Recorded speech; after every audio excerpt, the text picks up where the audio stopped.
Bom, a maneira babi sabe, nós cumprimos 56 anos, na 1966, essa que é o ordo estabelecer, e maneira babi saberat, nós também saca nos auto, nós temos auto sindical, pick-up sindical, e de com para sombra para dar serviço na bom membro não, essa aqui também é parte de facilidade. Nós como AVW tá papel de casa sindical,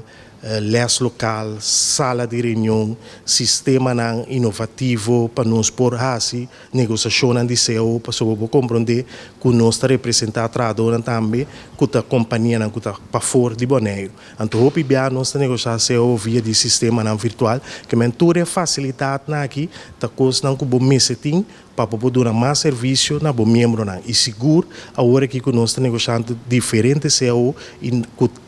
organização não botinho que vai maneira em caso aqui nós temos um gargel significa que bom este é meio de transporte para o chegar. Então nós de AVA bisa atende é organização aqui uma grande estabelecida sólido e tem também seu auto sindical. Dia fundador não do conosco também senhor Ewald Abdul celebrando 56 anos. O que isso significa para venir? Conta-nos pouco com trucos a conversar. Você para mim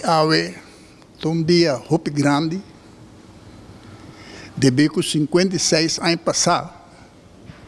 como eu tenho uma idade de 25 anos, nossa bilanta é para mim Federação Bonariano,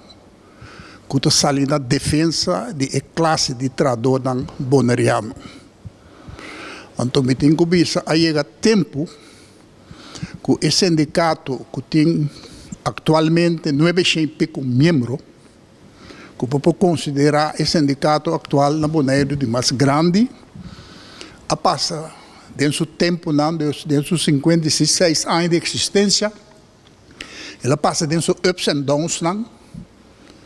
então também as coisas de vida matrimonial também, temos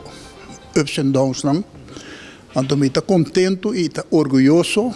de mira e diretiva com 56 anos passados,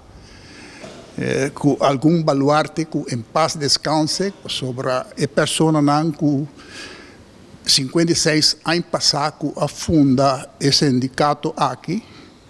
estava entre outros minha pessoa como primeiro presidente, defunto Diego Cristiano, que estava representante de tour e chauffeur de truck na Bonaire, dom truck estava secretário geral. Nós tínhamos defunto Lanstasi, que estava penningmeester, que estava representando a maioria da empresa para o que é supermercado, com textil indústria.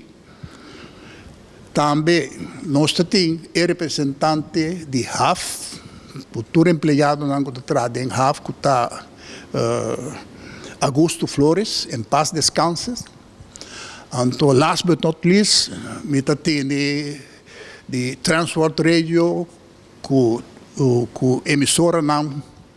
maneira de mostrar atualmente de rádio emissora não, nós temos